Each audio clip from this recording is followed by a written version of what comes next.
ஆண்டவராக இயேசு கிறிஸ்துவின் நாமத்தினாலே மீண்டும் ஆன்மீக அறிவியல் ஸ்பிரிச்சுவல் சயின்ஸ் ப்ரோக்ராமுக்கு உங்களை வரவேற்கிறோம். கடந்த எபிசோடில் பார்த்தீங்கன்னு சொன்னால் நம்ம அட்வொகேட், அக்யூஸ், நீதிபதி, நமக்காக வழக்காடுறவர், இந்த கான்செப்ட்ஸில் சில விஷயங்கள் பார்த்தோம். அதோட தொடர்ச்சியை தான் நம்ம இந்த எபிசோட்லேயும் பார்க்க போகிறோம்னு சொல்லி அப்போவே முடிச்சிருந்தோம். ஸோ இந்த எபிசோடை பார்க்குறவங்க டைம் இருக்குன்னா முந்தின எபிசோடையும் பார்த்துட்டு வந்துடுங்க. அப்போ உங்களுக்கு இது ஈஸியாக புரியும். இன்றைக்கி நம்ம கூட பிரதர் ரூமன் வந்திருக்காங்க. இன்றைக்கி நம்ம அவங்ககிட்டேருந்து நிறைய விஷயம் டிஸ்கஸ் பண்ண போகிறோம். அவங்களோட வாங்க நம்ம நிகழ்ச்சி போகலாம். Praise Lord. நான் அதோட தொடர்ச்சியை நேரம் இங்கேருந்தே தொடங்கிடலாம் நான் பார்க்குறேன் பிரதர். போன வாட்டி 2 அட்வொகேட்ஸ் இருக்காங்க அப்படின்னு நீங்கள் சொன்னீங்க. ஒன்று இயேசு கிறிஸ்து, இன்னொன்று பரிசுத்த ஆவியானவர். ஒரு பக்கம் அவங்க நம்மளுக்காக என்ன பண்ணணும்னு டீச் பண்ணுறாங்க. எனக்கு அந்த வேர்ட் ரொம்ப நல்லா இருந்தது. காட் டீச் பண்ணுறாரு நமக்கு எப்படி ஜட்ஜுக்கிட்ட பேசணும், என்ன பண்ணணும், என்ன எப்படி ஜெபம் பண்ணணும் அப்படிலாம் சொல்கிறாரு. ஒரு பக்கம் நின்று ஒருத்தர் நம்மளை அக்யூஸ் பண்ணிக்கிட்டு இருக்கான். அவர் எதிர்த்தரப்பு வக்கீல், அவனும் பண்ணிக்கிட்டு இருக்கிறான். இதுக்கு நடுவில் நம்முடைய ஆண்டவர் நீதிபரர் பிதாவாகிய தேவன் உட்காந்துருக்காரு நம்ம சொல்லி பார்க்குறோம். இதில் தான் நம்ம கண்டினியூ பண்ண போகிறோம். ஆமாம், இதில் தான் கண்டினியூ பண்ண போகிறோம். ஸோ லாஸ்ட் எபிசோடில் இன்னைக்கு இருக்கிற ஒரு ஜுடிஷியரி சட்டம் இருக்குது, நீதிபதி இருக்கார், அக்யூஸ் பண்ணுறதுக்கு ஒரு ஆள் இருக்கான், நம்மளுக்காண்டி வழக்காடுறதுக்கு ஒருத்தர் இருக்கார், நம்மளுக்குள்ளே இருந்து சொல்லிக் கொடுக்குறதுக்கு அவர் எப்படி என்ன சொன்னால் கிருபை கிடைக்குங்கிறத சொல்லிக் கொடுக்குறதுக்கு நம்மளுக்கு அட்வொகேட் ஹோலி ஸ்பிரிட் இருக்கார். இவங்க எல்லாம் நம்மளுக்கு உதவி செய்கிறதுக்காக இருக்காங்க. அக்யூசர் ஒரு ஆள், நம்மளுக்கு நம்ம சார்பாக பட்சமாக நம்மளுக்கு உதவி செஞ்சு பேசுறதுக்கு 2-3 பேர் இருக்காங்க. ஆமாம், இந்த சட்டப்படி எல்லாம் பண்ணுறாங்க. ஸோ இப்போ இன்னொன்று இதில் இதுக்கு மத்தியில் ஏசு கிறிஸ்துவின் ரத்தத்தை பற்றி நம்ம ஒரு எபிசோடு இப்போ நீங்கள் கீழே பார்க்குற இந்த இதில் போய் பார்த்தாங்கன்னா ஏசு கிறிஸ்துவின் ரத்தத்துக்கும் பழைய ஏற்பாட்டு ரத்தத்துக்கும் என்ன வித்தியாசங்கிறத ஒரு எபிசோடில் ஃபுல்லாகவே பேசியிருந்தோம். ஒருவேளை பார்க்கல அப்படிங்கிறவங்க அந்த திரையில் வர்ற எபிசோடில் போய் அவங்க பார்க்கலாம். ஸோ ஏசு கிறிஸ்துவின் ரத்தம் என்ன பண்ணுச்சு இந்த சட்டப்படி அப்படிங்கிறத ஒரு ஆஸ்பெக்ட் வந்து பார்த்துட்டு ஆண்டவர் எப்படி பிசாசுனுடைய தலையை நசுக்குனாரு அப்படிங்கிறதையும் நம்ம பார்ப்போம். ஏசாயா 54:17 வாசிக்கிறோம். உனக்கு விரோதமாய் உருவாக்கப்படும் எந்த ஆயுதம் வைக்காதே போகும், உனக்கு விரோதமாய் நியாயத்தில் எழும்புகிற எந்த நாவையும் நீ குற்றப்படுத்துவாய். இது ஆண்டவருடைய ஊழியர்களின் சுதந்திரம் அப்படின்னு வசனம் சொல்லுது. ஆனால் இதை நான் எப்படி புரிஞ்சுக்கிறேன்னா, பழைய ஏற்பாடு ப்ராஃபஸி, தீர்க்க தரிசனம், புதிய ஏற்பாட்டை நிறைவேறுது. அதை நான் எங்கே இருந்து நான் எடுக்கிறேன் அப்படின்னா கொலோசியர் 2:14 நமக்கு எதிரிடையாகவும் கட்டளைகளால் நமக்கு விரோதமாகவும் இருந்த கையெழுத்தை குலைத்து அதை நடுவிலிருந்து எடுத்து சிலுவையின் மேல் ஆணி அடித்து ஆண்டவர் நம்மளுக்காண்டி முடிச்சு கொடுத்தாரு அப்படின்னு சொல்லுது. இதை நான் எப்படி புரிஞ்சுக்கிறேன் அப்படின்னா, பிசாசு நம்மளை குற்றப்படுத்தாத அளவுக்கு அவருடைய ரத்தத்தை சிந்தி அந்த நியாய பிரமாணத்தினால் வந்த அந்த எழுத்தை குலைச்சு, இவன் குற்றம் சாட்டுறதை குலைச்சு அந்த சட்டத்தை, ஆமாம், அதுக்கு மேலே ஏசு கிறிஸ்துவின் ரத்தத்தை கொண்டு நம்மளுக்காக ஜெயத்தை வாங்கி கொடுக்குறாரு அப்படிங்கிறத அதை நான் பார்க்குறேன். இதனால தான் நம்ம கிறிஸ்துவனுடைய மொத்த ஊழியத்தையே நம்ம எப்படி பார்க்குறோம் அப்படின்னா, it's a ministry of reconciliation. அதை நம்ம 2 கொரிந்தியர் 5:18 வாசிக்கிறோம். இவைகள் எல்லாம் தேவனாலே உண்டாயிற்று, அவர் இயேசு கிறிஸ்துவை கொண்டு நம்மை தம்மோடு ஒப்புரவாக்குதலின் ஊழியத்தை எங்களுக்கு ஒப்பு கொடுத்தார். நம்ம மினிஸ்ட்ரியே காடுக்கும் மனுஷனுக்கும் நடந்த அந்த நடுவில் இருக்க இடைவெளியை குறைச்சி இவங்களை ஒப்புரவாக்குற ஊழியத்தை தான் கிறிஸ்து பண்ணார் அப்படிங்கிறத நம்ம பார்க்குறோம். அந்த மினிஸ்டர் இப்போ நம்மளும் பண்ணுறோம் இல்லையா? அதுதான் அவர் சொல்லவும் வர்றாரு. ஆமாம். ஸோ முதல்ல நமக்கு அவர் என்ன பண்ணியிருக்கிறாருன்னா, ஒரு அட்வொகேட்டாக ஒரு ஒப்புரவாக்குதல் ஊழியத்தை பண்ணியிருக்கிறாரு. இப்போ நாம் அந்த ஊழியத்தை ஜனங்களுக்கும் தேவனுக்கு நடுவில் இருந்து பண்ணணும் அப்படிங்கிறது புரிதலாக இருக்குது அந்த வசனத்தில். ஆமாம். ஸோ இதில் ஒரு விஷயம் நம்ம புரிஞ்சுக்கிறது என்னென்னா, ஏசு கிறிஸ்துவின் ரத்தத்தினால நம்ம கழுவப்பட்டோம் அப்படின்னா அந்த பாவத்தை குறித்து அவன் போய் குற்றம் சாட்டுறதுக்கு வழியே இல்லாமல் போயிடுது. இனி அவங்கள இந்த கிபி மாதிரி மீட்கப்படுறதுக்கு முன் மீட்கப்படுறதுக்கு பின்னு வச்சுக்கலாம். அதுக்கு முன்னாடி தான் குற்றப்படுத்த முடியும். ரத்தத்தில் கழுவி உங்களை ஆண்டவர் மீட்டுட்டாருன்னா இனி உங்களை அவங்க குற்றப்படுத்துறதுக்கு எந்த வாய்ப்பும் இல்லை. ஆமாம், ஏசு கிறிஸ்துவின் ரத்தத்தினால ஒருத்தர் மனம் மாறி மனம் திரும்பி அது மூலமாக மன்னிப்பு கேட்டு ரசிக்கப்படும் போது அவங்க பாஸ்ட்டாக நடந்த சின் கடவுளுடைய பார்வையில் இல்லைங்கிற அளவுக்கு வந்தது. பாஸ்ட்டாக நடந்த சின், ஆமாம், பாஸ்ட்டாக நடந்த சின் அந்த சின்ன அவன் பண்ணலை, கடவுளுடைய சட்டத்தின்படி இவன் அந்த குற்றத்தையே பண்ணலைங்கிற லெவலுக்கு அவனை பரிசுத்தப்படுத்தி கொண்டு வருது. புதுசாக பிறந்த பிள்ளையை போல மாற்றி விடுகிறார். ஸோ இதுதான் கடவுள் கொடுக்குற பாவ மன்னிப்பு. இப்போ என்னன்னா, பழைய ஏற்பாட்டில் நம்ம என்ன வாசிக்கிறோம், ஆண்டவர் அவன் தலையை நசுக்குவார், பிசாஸ் ஆண்டவருடைய குதிங்காலை நசுக்குவான். அதே 3:15 நம்ம வாசிக்கிறோம். ஏன் பாவம் மன்னிக்கப்படுறதுக்கும் இவன் தலை நசுக்கப்படுறதுக்கும் என்ன சம்மந்தம் இருக்கு? மன்னிச்சது என் பாவத்துக்காக தான் அவர் பலியாகிறார். ஆனால் இவன் தலை நசுக்கப்பட்டுச்சு அப்படிங்கிறத நம்ம பார்க்குறோம். சிலுவையில் தான் நசுக்குனாருங்கிறது நம்மளுக்கு தெரியுது. அதுக்கும் இதுக்கும் என்ன சம்மந்தம்? அந்த ஒரு ஆஸ்பெக்ட் தான் இன்றைக்கி நம்ம பார்க்கணும். இப்போது என் பாவம் இங்கே மன்னிக்கப்படுறதுக்கும் அங்கே சிலுவையில் ரத்தம் சிந்தி பிசாசின் தலையை நசுக்கிறதுக்கும் என்ன கனெக்ஷன் இருக்குது, லிங்க் இருக்குது அப்படின்னு நம்ம பார்க்க போகிறோம். ஆமாம். சங்கீதத்தில் ஒரு வசனம் படித்தேன். அது ரொம்ப டச்சிங்காக இருந்தது. சங்கீதம் 18:25 பார்த்தீங்கன்னா, தயவுள்ளவனுக்கு நீர் தயவுள்ளவராகவும், உத்தமனுக்கு நீர் உத்தமராகவும், புனிதனுக்கு நீர் புனிதராகவும், மாறுபாடுள்ளவனுக்கு நீர் மாறுபாடுள்ளவருமாய் தோன்றுவீர். இதில் ஒரு வசனம் ரொம்ப நம்ம கொஞ்சம் யோசிச்சு பார்த்தோம்னா, புனிதனுக்கு புனிதராக இருக்கிறாரு, மாறுபாடு உள்ளவனுக்கு மாறுபாடு இருக்கிறவர் மாதிரி தோன்றாரு அப்படின்னு போட்டிருக்கு. அப்போ இதில் நம்ம புரிஞ்சிக்கூடாது, நான் மாற்றி மாற்றி பேசினா அவர் மாற்றி மாற்றி பேசுவாரா அப்படிங்கிற மாதிரி புரிஞ்சிக்கூடாது. இங்கிலீஷில் இது இன்னும் நல்லா கிளியராக இருக்கும். இப்போ அப்படி தான் வந்திருக்கோம் எல்லாருக்கும். சரி, இங்கிலீஷில் இது நல்லா கிளியராக இருக்கும். தமிழில் அந்தளவுக்கு அது ஒரு கிளியராக இல்லை. To the pure you show yourself pure, but the devious you show yourself shrewd. ஷிவர்டுங்கிறது என்ன அர்த்தம்னா, ஒரு வசனத்தை நம்ம படிக்கிறோம் இல்லையா, சர்ப்பங்களைப் போல வினா உள்ளவர்களாக இருங்கள். ஆமாம், புறாவை போல கவனற்றுள்ளாக இருங்கள், சர்ப்பங்களை போல வினா உள்ளவர்களாக இருங்கள். அந்த வேர்டு தான் அதுக்கும். மாறி மாறி பேசுகிறாருன்னு அர்த்தம் கிடையாது இல்லையா. அந்த மாறுபாடு அவரும் இருக்கிறாருங்கிறதுக்கு அதுக்கு என்ன வார்த்தை யூஸ் பண்ணப்பட்டிருக்குன்னா ஷிவர்டு. அப்படின்னா புத்திசாலியாக இருக்கார். அவன் மாற்றி கீத்தி எதோ பேசினாலும், நீ என்ன பேசுகிறேன்னு எனக்கு தெரியுது, ஏன்னா நான் பைத்தியக்காரன் நினச்சேன், நீ நம்ம குலைக்கிற நம்ம புரிதலுக்காக சொல்கிறேன் அப்படின்ற மாதிரி அவருக்கு இவன் என்ன இப்போ யூதாஸ் காட்டி கொடுக்க போகிறான், நீ காட்டி கொடுக்க போகிறன்றது எனக்கு நல்லா தெரியுது, உங்களில் ஒருவன் என்னை காட்டி கொடுப்பான். அதான் நான் அந்த இடத்துல நீங்கள் சொல்ல வரீங்க. சரி, இது இன்னொரு வார்த்தையை சொல்லணும்னா, ரொம்ப வஞ்சகனையில் முத்தி இருக்கிற ஒரு ஆளுக்கு புத்திசாலியாக அவனை ஹேண்டில் பண்ணுறதுக்கும் அவருக்கு தெரியுது. அவர் தெரியாமல் உட்காந்துட்டு ஆள்லாம் அவர் கிடையாது. அவனையும் நல்லா ஹேண்டில் பண்ணுறதுக்கு அவருக்கு நல்லா தெரியுது. ஓகே, பழைய ஏற்பாடு வரைக்கும் இவனுக்கு என்ன அப்படின்னா, எல்லா மனுஷனையும் ஜெயிச்சாச்சு. பிசாசுடைய ராஜ்யத்தினால பாதிக்கப்படாத ஒரு ஆளே கிடையாது. இவனுக்கு என்ன ஒரு தைரியம் அப்படின்னா, உலகத்தில் இருக்க எல்லாரையும் முடிச்சிட்டேன், ஏசு கிறிஸ்து வராரு, அவரை வஞ்சிக்கிறதுக்கு என்னென்ன வழி இருக்கோ எல்லாத்தையும் ட்ரை பண்ணுறான்.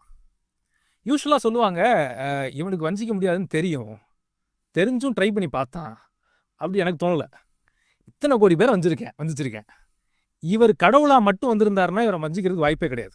அவனுக்கு அது தெரிஞ்சிருக்கும், அது தெரியும். ஏன்னா வானத்தில் ஆண்டவர் சிங்காசனத்துக்கு முன்னாடி போய் இந்த மாதிரிலாம் ஏதாவது ஒன்று டூபியஸாக ஒரு பிளேயெல்லாம் பண்ணி பார்க்கறதுக்கு வாய்ப்பே கிடையாது. இவர் மனுஷனாக வந்திருக்காரு, இவர் எப்படியாவது ஜெயிச்சிடுங்கிறது 100% நான் கான்ஃபிடென்ட்டாக இருந்தான். அவர் உள்ளுக்குள்ள தேவன் தான், ஆனால் அவர் உட்காந்துருக்கிற இடம் சரியில்லை, நம்ம பண்ண ட்ரை பண்ணி பார்க்கலான்றா. மனுஷ ரூபத்தில் வந்திருக்காருல்ல, இத்தனை கோடி ஜனங்களை நான் ஏமாத்திருக்கேன், இவர் மனுஷனாக வந்ததுனால எனக்கு ஒரு சான்ஸ் கிடைக்காதா?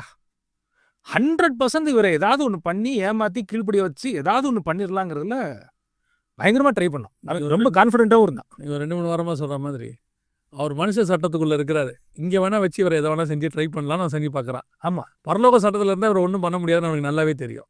அது வாய்ப்பு இல்லை. அப்போ இங்கே வந்துட்டார், இவர் ரத்தம் மாம்சம் பசி தூக்கம் எல்லாம் இருக்குது, இவனுங்களை எப்படிலாம் ட்ரை பண்ணி பிடிச்சோமோ அதே மாதிரி இவரையும் பிடிச்சிடலாம் அப்படின்னு முடிவு பண்ணிட்டான். ஆமாம், அவர் ரொம்ப கான்ஃபிடென்ட்டாக இருந்தான். அதுதான் இவரை மட்டும் ஏதாவது ஒன்று பண்ணி முடிச்சிடலாம் அப்படிங்கிறதுல அவர் ரொம்ப கான்ஃபிடென்ட்டாக இருந்த மாதிரி தான் எனக்கு பைபிளை படிக்கும்போது தோணுது. என்னுடைய பர்சனல் வியூ, நான் அண்டர்ஸ்டாண்ட் பண்ணது. ஸோ இப்போ ஆண்டவர் சொல்கிறாரு, நிறைய ஆதியாகமம் 3:15 பார்க்குறோம், உனக்கும் ஸ்திரீக்கும் உன் வித்துக்கும் அவள் வித்துக்கும் பகையை உண்டாக்குவேன், அவர் உன் தலையை நசுக்குவார், நீ அவர் குதிங்காலை நசுக்குவாய் என்றார். இப்போ இதெல்லாம் திரும்ப அந்த பாயிண்ட்டுக்கு வரும். என் பாவம் மன்னிக்கிறதுக்கு அவர் பாடுபட்டு ரத்தம் செஞ்சு என் பாவத்தை மன்னிச்சு ஆண்டவருக்கும் எனக்கும் ரெக்கன்சிலேஷன் ஒப்புரவாக்குதலை பண்ணி முடிச்சிட்டார். இப்போ என்ன கேள்வினா, ஏன் பாவம் மன்னிக்கப்பட்டதுக்கும் பிசாசு தலை நசுக்கப்பட்டதுக்கும் என்ன சம்மந்தம்? ஓகே, அப்படிங்கிறத நம்ம பார்க்குறோம். வசனம் தெளிவாக சொல்லுது. எசேக்கியேல்ல நம்ம வாசித்த மாதிரி 18:20 பாவம் செய்கிற ஆத்மாவே சாகும், இது சட்டம். பாவம் செய்யாத ஆத்மா சாக முடியாது. இவன் இங்கே தான் ஒன்று பண்ணுறான். எனக்கு எல்லாம் பண்ணி முடிச்சுட்டு நம்ம வாசிக்கிறோம் கரெக்டாக, யூதாசுக்குள்ளே புகுந்து தான் பிசாசு எல்லா வேலையும் பண்ணான். அவள் இவர் சிலுவைக்கு போய் இவர் ரத்தம் சிந்துறதுக்கு காரணமாக இருந்த அத்தனை இதுவுமே இவன் தான் காரணமாக இருந்திருக்கான். பிசாசு தான் காரணம். பிசாசு தான் காரணம். பிசாசு தான் மனுஷங்களை ஏவுறான், புகுந்து எல்லா வேலையும் இவன் தான் பண்ணுறான். இவர் மேலே தான் குற்றம் இல்லைல்ல. இங்கே தான் ஒரு பெரிய மிஸ்டேக்கை இவன் பண்ணுறான். தன்னை அறியாமலே என்ன பண்ணுறான், குற்றமே இல்லாத ஆள் சாகிறதுக்கு இவன் காரணமாயிடுறான். பிசாசு. சட்டம் என்ன சொல்லுது, பாவம் செய்கிற ஆத்மா சாகும், பாவம் செய்யாத ஆத்மா சாகக்கூடாது. இவர் தான் குற்றமே இல்லையே, சட்டப்படி சாகக்கூடாது. இப்போ இதில் ஒரு கன்ஃபியூஷன் வரும். நீங்கள் 2-3 எபிசோடுக்கு முன்னாடி நீங்கள் தான் சொன்னீங்க, அவர் தான் ஜீவனை விட்டாருன்னு நீங்கள் சொன்னீங்க, இங்கே இவன் கொன்னாருன்னு நீங்கள் சொல்கிறீங்களே அப்படின்னு சில பேர் கேட்பாங்க. இந்த இன்டென்ஷன் கொல்றதுக்கு எலிஜிபிளே இல்லாத ஆளை கொல்றதுக்கு இன்டென்ஷனாக ஆளை தூண்டினது இவன். ஓகே. ஃபார் எக்ஸாம்பிள், யூதாஸை தூண்டுறான், பிசாஸ் தான் போய் பண்ணுறான், அதுக்கு அவன் மேலே குற்றம் இல்லாமல் போயிடுச்சா? அவன் மேலேயும் குற்றம். அதே மாதிரி தான் இவனோட வச்சிருக்க இன்டென்ஷன் படி இவன் கடவுளை எந்தவித முகாந்திரமும் இல்லாத ஒரு ஆண்டவரை மனுஷனா வந்திருக்க ஆளை கொலை பண்ணிடுறான். இது இப்படி வருமானு சொல்லுங்களேன். இப்போ தாவீது தேவனுக்கு ஏற்றவனாக இருக்கிறான். தாவீதுக்கும் தேவனுக்கும் பிரிவினை உண்டாக்கணும். அப்போ தாவீதுக்கு ஏவினான்னு இருக்கு, ஏவி ஜனங்களை நம்ப வைக்கிறான், கணக்கெடுறது. இப்போ ஆபிரகாம் மட்டும் சொல்றாரு, எண்ணி முடியாததாக இருக்கும் சந்ததின்னு. இவன் அதை என்றான். அப்போ அந்த சட்டத்தின்படி இவன் தாவீதை தப்பு செய்ய வைக்கிறான் அவன், இல்லையா? ஆமாம். அப்போது அவன் தப்பு தாவீது தப்பு செஞ்சுட்டான், கர்த்தர் மன்னிச்சிட்டாரு. ஒருவேளை தாவீதுக்காக அவர் ரத்தம் சிந்திட்டாருன்னா தாவீதுக்காக அந்த தண்டனை, ஆனால் அவர் தப்பு செய்யலை, அந்த சட்டம் அவர் மேலே அப்ளை ஆகாது. ஆனால் அவரை இவன் பிடிச்சி கொலை பண்ணிட்டான். அதாவது இன்டென்ஷன் வந்து அவர் கொலை பண்ணுறதுக்கு இவன் காரணமாயிட்டான். இதுதான் இன்ஃபினிட்டிசன். யூதாசன் சொல்கிறான், குற்றமில்லாத ரத்தத்தை காட்டி கொடுத்தேனே அப்படிங்கிற வேர்டு வருது. அல்டிமேட்டாக இதுக்கு பிஹைண்ட் த ஸ்க்ரீன், அந்த ஸ்க்ரீனுக்கு பின்னாடி நடந்தது இவனோட பிளான். இவன் தான் அதுக்கு வந்து காரணமாக இருந்திருக்கான். இப்போ யோசிச்சு பாருங்க, கடவுள் குற்றமே இல்லாதவர், ஒரு குற்றம் கிடையாது. கடவுளை கொல்றதுங்கிறது தான் இன்ஃபினிட்டிசன். இன்ஃபினிட்டிசனுங்கிறது ஒரு மனுஷனுக்கு கிடையவே கிடையாது. இன்ஃபினிட்டி ரத்தம் தான் நம்மளுக்கு இருக்குது, நம்மளுக்காண்டி பரிந்து பேசுகிற மாதிரி. இன்ஃபினிட்டி கிரேஸ் தான் நம்மளுக்கு இருக்குது. ஆனால் இவன் பண்ணது குற்றமே இல்லாத ஆளை கொலை பண்ணி கடவுளுடைய சட்டத்தின்படி இன்ஃபினிட்டி சின்ன தான் மேலே அவனே சுமத்திக்கிட்டான். ஒரு வசனம் இப்படி வருதே பிறகு இதுக்கு சரியாக வருமானு சொல்லுங்கள். மரணத்துக்கு ஏதுவான பாவம் உண்டு, மரணத்துக்கு ஏதுவல்லாத பாவம் உண்டு அப்படின்னு இருக்கும். மரணத்துக்கு ஏதுவான பாவம்னா எந்த பாவம் செஞ்சாலும் இயேசு கிறிஸ்துவின் ரத்தம் அதை கழுவி சுத்திகரிச்சிடும். ஆனால் இயேசு கிறிஸ்துவையே காட்டி கொடுத்து அல்லது இயேசு கிறிஸ்துவின் மரணத்துக்கு காரணமாக இருக்கிற இவனுக்கு அந்த இடத்துல இல்லாமல் போயிடுச்சு. இப்போ சட்டப்படி இவன் பண்ணின வேலை என்னன்னா, கடவுளை கொன்ன பழி சட்டத்தின்படி காடுடைய ஒரு ஒரு ஒரு அளவில்லாத எரிச்சலுக்கும் கோவத்துக்கும் வந்து சப்ஜெக்ட் ஆயிடுறான். ஓகே. பிசாஸ் இதுதான் அவன் தலையை நசுக்குனது. ஓகே. சட்டத்தின்படி மனுஷனை பாவம் செய்ய வச்சு அவனை அடிமைப்படுத்தி அவனை போய் குறை சொல்லி, இதுதான் இவனோட வேலை. ஓகே. ஆதி ஆகமத்துல இருந்து இவன் என்ன நினைச்சிட்டு இருக்கான், எல்லாரையும் நான் ஜெயிச்சுட்டேன், இவனுக்கு அதுதான் புரியல. இவனுக்கு ஒரு புரியாத விஷயம் ஒன்று அப்படின்னா, இவர் உயிர் தெழுவாரா அப்படிங்கிறது மட்டும் இவனுக்கு தெரிஞ்சிருக்குமாங்கிறது எனக்கு தெரியல. நீங்கள் என்ன நினைக்கிறீங்க? இல்லை, இவர் உயிர் தெழுவாருங்கிறது அவங்களுக்கு ஒரு நம்பிக்கை இருந்ததுனால தான் அந்த கல்லறையை சிலுவையை சங்கிலியை போட்டு கட்டி, ஏன்னா அவங்களே சொல்கிறாங்க அவன் 3ஆம் நாள் உயிர் தெழுவு என்று சொல்லி இருக்கிறான் அப்படின்னு அவங்க சொல்கிறாங்க.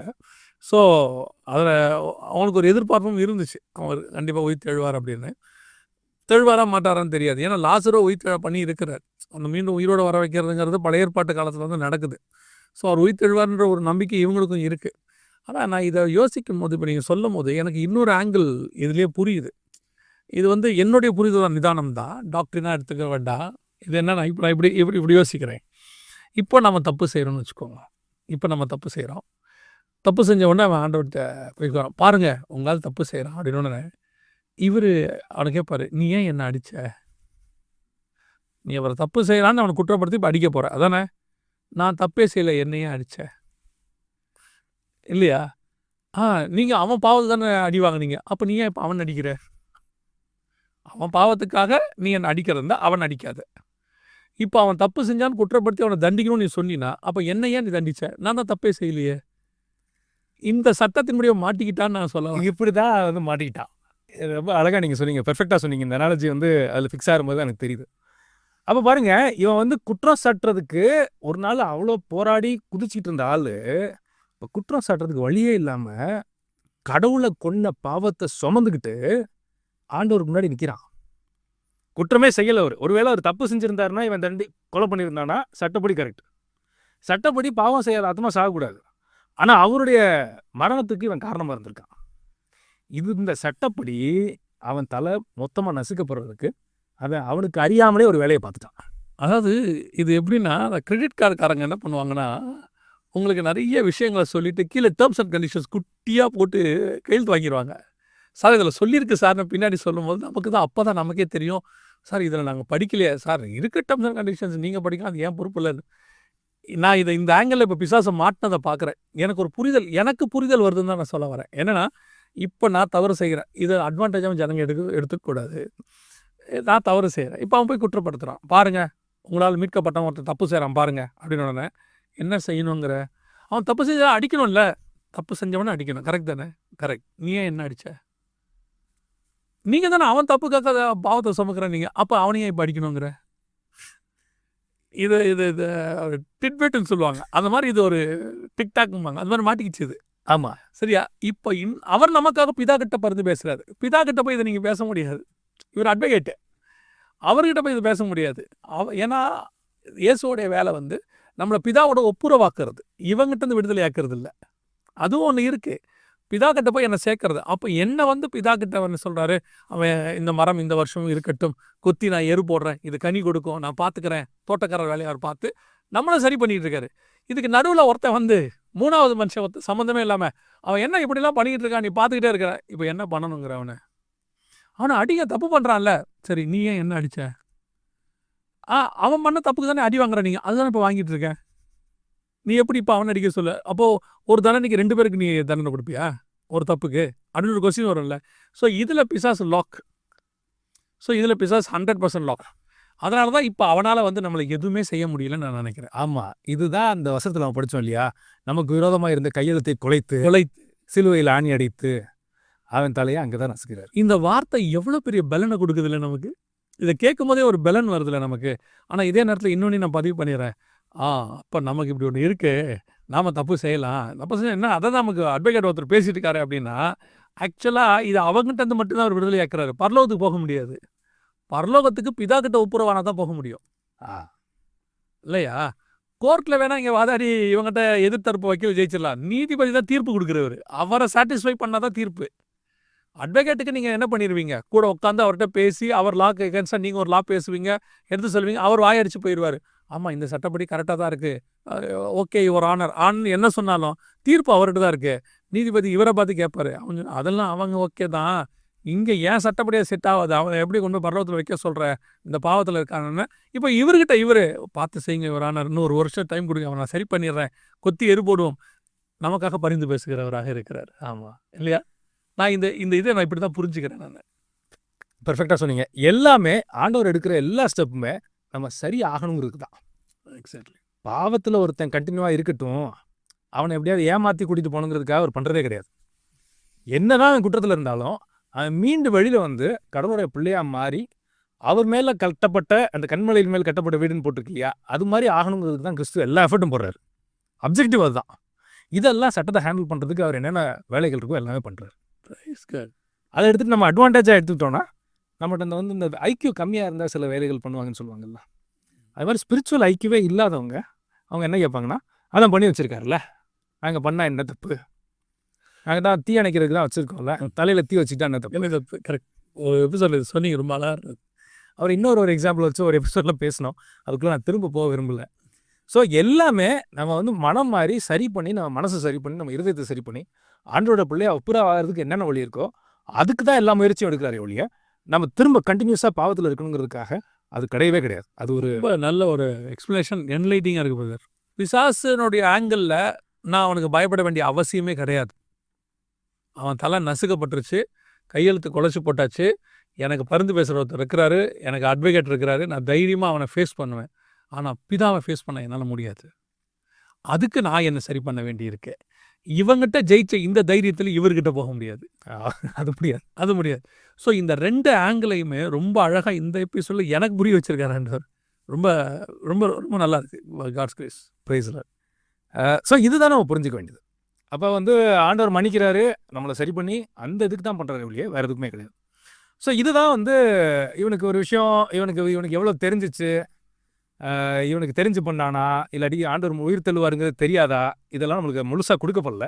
ஆனால் ஒரு விஷயம், அந்த ரட்சிப்பின் ரிடம்ஷனுடைய முழு பிளான் இவனுக்கு தெரியுமான்னு கேட்டால் தெரியாது. இவன் என்ன நினச்சிட்டு இருக்கிறான், கொன்னுட்டா அதோட முடிஞ்சிச்சு, இவன் ஏதோ ஜெயிச்சிட்டோம் அப்படிங்கிற நினைக்கிறதுக்கு சான்ஸ் இருந்திருக்கு. நடுவில் ஒரு 2019 ஒரு ஆர்டிக்கிள் வந்துச்சு ஹிந்துவில் வந்து இந்த ரஃபேலை பற்றி ஒரு பெரிய ஆர்டிக்கிள் போட்டாங்க. அது ஒரு இன்சைடர் ஆர்டிக்கிளாக எடுத்து போட்டாங்க. அப்போ வந்து எதிர்ப்புறத்தில் கவர்மெண்ட் சைட்லேருந்து அவர் மேலே கேஸ் போட்டாங்க, ஹிந்து மேலே. எப்படி நீங்கள் வந்து இராணுவத்தில் இருக்கிற விஷயத்தை வெளியில் போட போச்சு. அவர் ஹிந்துடைய சேர்மன் என்ன சொன்னார்னா, இது வந்து இன்வெஸ்டிகேட்டிவ் ஜேர்னலிசம் அப்படின்னு சொல்லிட்டு அவர் ஒரு வார்த்தை சொன்னார். உலகத்தில் இருக்க எந்த சக்தி நினச்சாலும் யார்கிட்ட இருந்து அந்த இன்ஃபர்மேஷன் வந்துச்சு நான் சொல்ல மாட்டேன், அது கிடைக்கவே கண்டே பிடிக்க முடியாது யாருக்கும் அப்படின்னாரு. அதே மாதிரி தான் காடு சில விஷயங்களை மறைக்கணும்னு நினச்சா உலகத்தில் இருக்கிற யாராக இருந்தாலும் சரி, பிசாசாக இருந்தாலும் சரி, இல்லாட்டி அவர்கிட்ட இருக்க தூதர்களாக இருந்தாலும் சரி, அது மறைக்கப்பட்டு தான் இருக்குமே ஒழிய அதுக்கு அதை போய் இவங்க தேடி கண்டுபிடிக்கிற அளவுக்கு யாருக்கும் கெப்பாசிட்டியே கிடையாது. மரபானவைகள் கர்த்தருடையவைகள் இருக்கு. அவ்வளோதான். Very good, very good. So இதில் ஒரு இந்த அனாலஜி மொத்தத்தையும் இப்போ லாஸ்ட் எபிசோட இதையும் சேர்த்து வச்சு பார்த்தோம் அப்படின்னா, கடவுளுடைய ஜஸ்டிஸ் வந்து நியாயம். கடவுளுடைய நியாயங்கிறது சாட்டிஸ்ஃபை ஆகணும் சட்டத்தின்படி. காட்ஸ் லவ், ஏசு கிறிஸ்து நம்மளுக்காக பலியாகிறாரு. அதுக்கப்புறம் காட்ஸ் மெர்சி, அந்த மெர்சி இருந்ததுனால தான் ஆண்டவருடைய இது. பிசாசை எங்கே லாக் பண்ணுங்கிறது கடவுளுடைய ஞானம். இவன் இதுக்கு மேலே வாயவே திறக்கூடாது. 1000 வருஷமாக ஆடிட்டான். ஃபஸ்ட்டு வானத்தில் அவன் வந்து பெருமையில் விழும்போது கீழே தள்ளினார். ஆனால் இப்போ இவன் பண்ணி வச்சிருக்க வேலைக்கு அவன் நினைக்கவே முடியாத ஒரு தண்டனை அவனுக்கு வரும். அவனால் கற்பனை கூட பண்ண முடியாது. ஒரு இன்ஃபினிட் சின்க்கு இன்ஃபினிட் பனிஷ்மெண்ட். அது அவன் அன்னைக்கு தீர்ப்பில் எழுதப்பட்டாயிருச்சு. அவன் கொஞ்ச நாள் விட்டுருக்காரு அவன் டைம் வர வரைக்கும். அதுக்கு அடுத்தது இதெல்லாம் கடவுளுடைய சட்டத்தை சாட்டிஸ்ஃபை பண்ணுது. இதெல்லாம் சிலுவைங்கிற ஒரே ஒரு இடத்துல இது மொத்தமும் என்ன சொல்கிறது, ஒரு சினர்ஜைஸ் ஆகிறத பியூட்டிஃபுல்லாக பார்க்கலாம். ஒரு சிம்பனி இல்லாட்டி ஹார்மோனின்னு சொல்லுவாங்க இல்லையா, இதெல்லாம் ஒரே இடத்துல சாட்டிஸ்ஃபை ஆகிறத அதுதான் வந்து கல்வாரியில் நம்ம பார்க்குறோம்.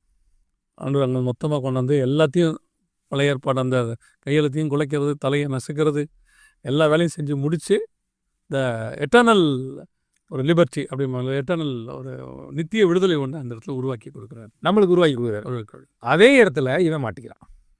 இன்ஃபினிட் சின்ன பண்ணி இன்ஃபினிட் தண்டனைக்கு எலிஜிபிள் ஆகி அவன் உட்காந்துக்கிட்டு இருந்தான்.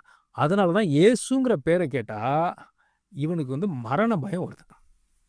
எனக்கு எந்த பேரை கேட்டாலும் இவனுக்கு பெருசாக பாதிக்கிறது இல்லை. இயேசுங்கிற நாமம் தான் இவன் தலையை நசுக்கிற நாமம். சட்டத்தின்படி இவனை ஜெயிச்சு இவன்கிட்ட விடுதலை வாங்கி கொடுத்து இவன் தலையை நசுக்கி இவன் போன ஸ்ட்ராட்டஜிலேயே போய் அவனையும் பிடிச்சி இனி அவனை மீள முடியாதபடி மாட்டி, அதாவது மனுஷனை கை வைக்கிற மாதிரி இவரை கை வச்சுட்டான். ஆனால் இவர் பார்க்குறதுக்கு மனுஷன் மாதிரி தான் இருந்தார் வெளியே, ஆனால் உள்ள காடு. நீ மனுஷனை தான் தொடணும், ஏன் என்ன தொட்டுன்ற அந்த இதில் மாட்டிக்கிட்டான். அதுதான் மாட்டிக்கிட்டு இப்போ விழிப்பதுங்கி நின்றுக்கிட்டு இருக்கிறான். இதில் என்ன ஒரு விஷயம் அப்படின்னா, இப்போ இதை வந்து நம்ம ரெவலேஷன் வச்சு தான் புரிஞ்சுக்கிறோம். ஆண்டவர் வந்து ரட்சிப்பை கொண்டு வந்ததை எக்ஸ்பிளிசிட்டாக பைபிளில் பார்க்கலாம். ஆனால் இதை நம்ம ஒரு ரெவலேஷனோ ஒரு இன்ஸ்பிரேஷன் வச்சு தான் புரிஞ்சுக்கிறோம். இது ஏன் நம்ம யோசிக்கும் போது நான் புரிஞ்சுக்கிட்டது, நீங்கள் உங்கள் தாட் சொல்லுங்கள். மனுஷனை காப்பாற்றின ஒரு சாட்டிஸ்ஃபேக்ஷன் இருக்கும் இல்லையா, அதை இவனை அழிச்சதில் அவருக்கு ஒன்றும் பெருசாக இல்லை. நம்ம மேலே இருக்க அன்பு தான் அவருக்கு பெருசாக தெரியுதே ஒழிய, பார்த்தீங்களா நான் இவனை அழித்து இவன் மேலே உட்காந்துட்டேன், இவனுக்கு இவ்வளோ பெரிய தப்பு பண்ணி இவனை சட்டத்து மேலே, அதில் அவருக்கு ஏதோ ஒரு பெருசாக ஏதோ சாதித்த ஃபீலிங்கோ அதெல்லாம் அவருக்கு வரல. அதனால தான் அது எக்ஸ்பிளிசிட்டாக போடலைங்கிற மாதிரி என்னுடைய தாட். நான் எப்படி இது இன்னொரு விஷயத்தில் நான் பார்த்தேன். எப்படின்னா, ரொம்ப நாள் நான் ஆரம்பத்தில் பிரசங்கம் பண்ணும்போது ஒரு 7 ஆண்டுகள் உபத்திரவ காலம் வருது, அவைகளுக்கு தப்பி நம்ம மனுஷன் முன்னாடி போய் நிற்கணும். வசனத்தின்படி அப்படி தான் இருக்கும் பார்க்குறதுக்கு. ஒரு நாள் காட் கேட்டார், நீ பரலோகத்துக்கு அந்தி கிறிஸ்துவுக்கு தப்பிச்சு வரணும்னு வரியா, இல்லை என்னை நேசித்து வரணும்னு வரியா? நான் பரலோகத்துக்கு போகணுங்கிறது, தப்பிச்சு ஒருத்தன் ஓடி அடைக்கல பட்டணத்துக்குள்ளே போகிறதும் ஒன்று இருக்குது. கானானுக்கு போகணும்னு சொல்லி நேசித்து அந்த கானானில் போய் பிரவேசிக்கிறதும் ஒன்று இருக்குது. நீ வந்து தப்பிச்சு பரலோகத்துக்கு வராத, இவங்ககிட்ட இருக்கக்கூடாது ஆண்டவரேன்ட்டு அங்கே வந்தீங்கன்னா உன்னால் வந்து என்ன நேசிக்க முடியாது. நீ வந்து அவங்ககிட்ட தப்பிச்சிருக்க, அவ்வளோதான் இருக்கும். ஆனால் என்ன நேசித்து வந்தீங்கன்னா இது ஒரு பெரிய விஷயமாகவே உனக்கு இருக்காது. நான் அதே ஆங்கிளில் தான் இதையும் பார்க்குறேன். இப்போ நான் பெர்ஃபெக்டாக சொன்னீங்க. அவரை நேசித்து போகணுங்கிறது தான் அவர் விரும்புகிறது நம்ம. ஸோ அப்போது இந்த இடத்துல எப்படி பார்க்குறாருன்னா, நான் இவ்வளோ ரத்தம் சிந்தி இவனை ஜெயிச்சேங்கிறத விட இவ்வளோ ரத்தம் சிந்தி உன்னை மீட்டுட்டேங்கிறது தான் எனக்கு சந்தோஷம். அதுதான் அவருக்கு சாட்டிஸ்ஃபேக்ஷன். அதனால் இதை பற்றி அவர் ஒன்றும் பெருசாக பேசலை. அவருக்கு அது ஒன்றும் பெருசாக இவனை ஜெயிச்சிட்டோம், அது ஏதோ நான் பார்த்தீங்களா எவ்வளோ பெரிய அச்சீவ்மெண்ட் நான் பண்ணிட்டேன் அவர் போஸ்ட் பண்ணுறதுக்கு அதில் ஒன்றும் அவருக்கு பெருசாக இன்ட்ரெஸ்ட் இல்லை. அவர் பிள்ளைங்களை பற்றி தான் அவர் ரொம்ப கேர் பண்ணி அவர் பண்ணுறாரே ஒழிய, அவனை ஜெயிச்சது ஒன்று அவருக்கு ஒன்றும் பெருசாக சந்தோஷம் கொடுக்குதா? பரலோகத்தில் ஒரு பாவி மனம் திரும்ப போது பரலோகமே மகிழுது, மகிழ்ச்சி உண்டாகுது, மிகுந்த சந்தோஷம். மிகுந்த சந்தோஷம் உண்டாகுது. ஆனால் பிசாசு தண்டிக்கப்படும் போது அந்த சந்தோஷத்தை அதுக்கு வரப்போதான்னு கேட்டால் அது வர மாதிரி எனக்கு தெரியல. ஜனங்க தான் தள்ளப்பட்டு போனான்னு சந்தோஷப்படுறாங்களே ஒழிய அவர் சந்தோஷப்பட்டாருன்னு அங்கே இல்லை. நான் இதை எப்படி பார்க்குறேன்னா, இளையகுமாரன் திரும்பி வரும்போது சொத்து போச்சு அப்படின்ற அப்பா கவலையே படலை, பையன் கிடச்சிட்டான்னு தான் சந்தோஷப்பட்டார். அவன் மரித்தான் மீண்டும் உயிரோடு வந்திருக்கிறான் அப்படின்றது தான். ஸோ அப்பாவை பொறுத்த வரைக்கும் பிசாசு நரகத்துக்கு போகிறதுல இருக்கிறத விட நம்ம பரலோகத்துக்கு வரது தான் அவருக்கு மிகுந்த சந்தோஷமாக இருக்குது. ஆமாம். ஸோ இதில் தான் புதிய ஏற்பாட்டில் நம்ம ஒன்று பார்க்குறோம். பழைய ஏற்பாட்டில் வானத்துலேருந்து அக்னி விழுந்திருக்கு, செங்கடல் பலந்திருக்கு, இதெல்லாம் நடந்திருக்கு. பழைய ஏற்பாட்டில் ரெக்கார்ட் ஆகாத ஒரே ஒரு மினிஸ்ட்ரி வந்து பார்த்திங்கன்னா பிசாசுகளை துரத்தி ஒரு மினிஸ்ட்ரி நம்ம பழைய ஏற்பாட்டில் பார்க்கவே முடியாது. ஒருவேளை கேட்பாங்க, தாவீது அந்த இதை வாசிக்கும் போது சவுலுக்கு ஒரு விடுதலை வந்ததே, தாவீது துரத்தலை. அந்த நேரத்தில் அவனுக்கு ஒரு இது வந்தது, அதுவும் ஆவியினால தான் வந்தது ஒழிய இவங்க வந்து அத்தாரிட்டியாக அவங்க துரத்துனாங்கன்னு பார்த்தா பழைய ஏற்பாட்டில் எங்கேயுமே பார்க்க முடியாது. அவர் டைஃபாய்டை சுகமாக்கல, டோலோ 650 போட்டு அப்பப்போ ஜுரத்தை குறைச்சி ஏற்றி இருக்கிறாரு. ஆனால் கிருமி சாவல உள்ள. எக்ஸாக்டாக இருக்குமா? கரெக்டாக இருக்கும். ஸோ இது மாதிரி தான் புதிய ஏற்பாட்டில் நடந்த மிராக்கிள் வந்து கானாவூரில் அவர் பண்ணது, அதில் மாற்றுக்கிறது இல்லை. ஆனால் அது ரெக்கார்டு படி பார்த்திங்கன்னா, அந்த ரெக்கார்டானது படி இந்த ரெக்கார்டிங் குரோனாலஜி, லிட்ரேச்சர் குரோனாலஜியில் நான் பார்க்கும்போது பிசாசு துரத்துனது தான் ஃபஸ்ட்டு மிராக்கிளாகவே இயேசு பண்ணது ரெக்கார்டாக இருக்கும். இதுலேயும் ஏன் பிதா இயேசு அபிஷேகம் பண்ணினார்ன்றதுக்கு அப்போஸ்தலர் 10:38 இருக்குது.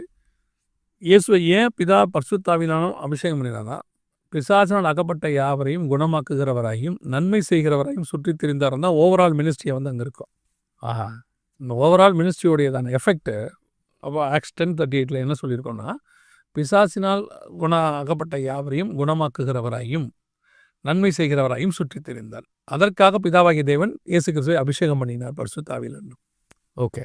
ஸோ அந்த மினிஸ்ட்ரியோடைய மெயின் பார்ட்டு அதை சொல்லுவாங்க அந்த இடத்துல. ஆமாம். அது மட்டும் இல்லாமல் அவருக்கு இன்னொன்று பண்ணி, என் நாமத்தினாலே நீங்கள் பிசாசுகளை துரத்துவீங்க அப்படிங்கிற அதிகாரத்தையும் இந்த ஜெயத்தின் மூலமாக நம்மளுக்கு பெற்றுக் கொடுத்துட்டு தான் அவர் போயிருக்காரு. ரொம்ப ரொம்ப பெரிய விஷயம். இயேசு கிறிஸ்துவனுடையதான அந்த பிசாசினுடைய தலை நசுக்கப்படுதல், இயேசு கிறிஸ்துவனுடையதான அந்த வெற்றிங்கிறதுக்கு பின்னாடி இருக்கிற ரொம்ப அழகான ஒரு விஷயம். நம்மை மீட்பதும் நமக்கு அதிகாரம் கொடுப்பதும் அதுக்கு பின்னாடி கர்த்தர் அதுக்காக என்ன செஞ்சாருங்கிறதும் ரொம்ப நல்லா இருக்கு பிரதர். இந்த ப்ரோக்ராம் உங்களுக்கு மிகுந்த பிரயோஜனமாக இருக்கும்னு கர்த்தருக்குள்ள நாங்கள் நம்புகிறோம். இதை தொடர்ந்து பாருங்கள். இது எனக்கு இந்த வாரம் ஸ்பெஷலாக நிறைய வாரங்கள் எனக்கு ரொம்ப பிரயோஜனமாக இருக்குது. இந்த வாரம் எனக்கு ரொம்ப பிரயோஜனமாக இருந்துச்சு. நான் முதல் சாட்சியாக சொல்வேன். ஸோ தொடர்ந்து பாருங்கள். இதே செய்தியும் இன்னும் நிறைய செய்திகளும் பிரதருடைய வாய்ஸ் ஆஃப் பைபிள் அப்படிங்கிறதான சேனல்லையும் வருது. அதையும் பாருங்கள். நம்மளது ஒயிட் டிவி, HLM 2 சேனல் இருக்குது. அதுலேயும் நீங்கள் பார்க்க முடியும். கர்த்தருக்கு சித்தமானால், வருகை தாமதிக்குமானால் இன்னொரு எபிசோட் வழியாக உங்களை சந்திக்கிறோம். God bless you. Thank you brother. Thank you.